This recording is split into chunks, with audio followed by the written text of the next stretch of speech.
এসময়ত অকল মাত্ৰ শৈক্ষিক মানদণ্ডকে গুণোৎসৱৰ উপাদান হিচাপে আমি আগবাঢ়িছিলোঁ। এতিয়া লাহে লাহে স্বচ্ছতা আৰু ইউনিফৰ্মৰ কোৱালিটিকো এই গুণোৎসৱে সামৰি লোৱাৰ লগে লগে আমি এই দুইটা ক্ষেত্ৰতে পৰিৱৰ্তনো আমি দেখা পাবলৈ সক্ষম হৈছোঁ।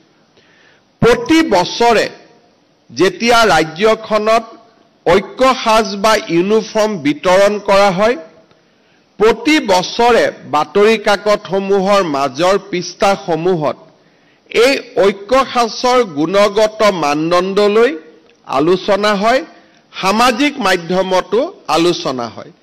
কিন্তু গুণোৎসৱত যেতিয়াৰ পৰা আমি ঐক্য সাজকো এটা ইভালুৱেশ্যনৰ মানদণ্ড হিচাপে আমি জুখিবলৈ আৰম্ভ কৰিলোঁ, এইবাৰ তেনে বিতৰ্কও সামাজিক মাধ্যম আৰু লিগেসি মিডিয়াৰ পৰা আঁতৰি যোৱা আমি দেখিবলৈ পাইছোঁ। ৰাজ্যত লাহে লাহে শিক্ষা ব্যৱস্থাই ঠন ধৰি উঠিছে আৰু আমি বিশ্বাস কৰোঁ যে আমাৰ এই অনিৰুদ্ধ যাত্ৰা অনাগত দিনতো অব্যাহত থাকিব। দুটা কথা স্পষ্ট হৈ পৰে যে আসাম গভৰ্ণমেণ্ট ইনভেষ্টমেণ্ট অসমত শিক্ষা ব্যৱস্থাত বিনিয়োগ যদি পাৰ ষ্টুডেণ্ট আমি বিনিয়োগ কেলকুলেট কৰোঁ, তামিলনাডুৰ পাৰ ষ্টুডেণ্ট বিনিয়োগতকৈ আমি যথেষ্ট আগত। টোটেল ষ্টুডেণ্ট ইনটেক ছাত্ৰ ছাত্ৰীৰ সংখ্যা গভৰ্ণমেণ্ট স্কুল বা প্ৰভিন্সিয়েল স্কুলত তামিলনাডুতকৈ আমি এতিয়াও বহু আগত আছোঁ, যথেষ্ট আগত আছোঁ।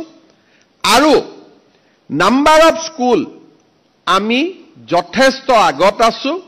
আৰু এই গোটেইকেইটা দিশ যদি আমি চাবলৈ যাওঁ, অসম চৰকাৰৰ কমিটমেণ্ট, ৰাজহুৱা শিক্ষা ব্যৱস্থাৰ প্ৰতি আমাৰ কমিটমেণ্ট আজিও দেশৰ ভিতৰতে প্ৰথম শ্ৰেণীৰ ৰাজ্যবিলাকৰ ভিতৰত আমি থিয় হৈ আছোঁ।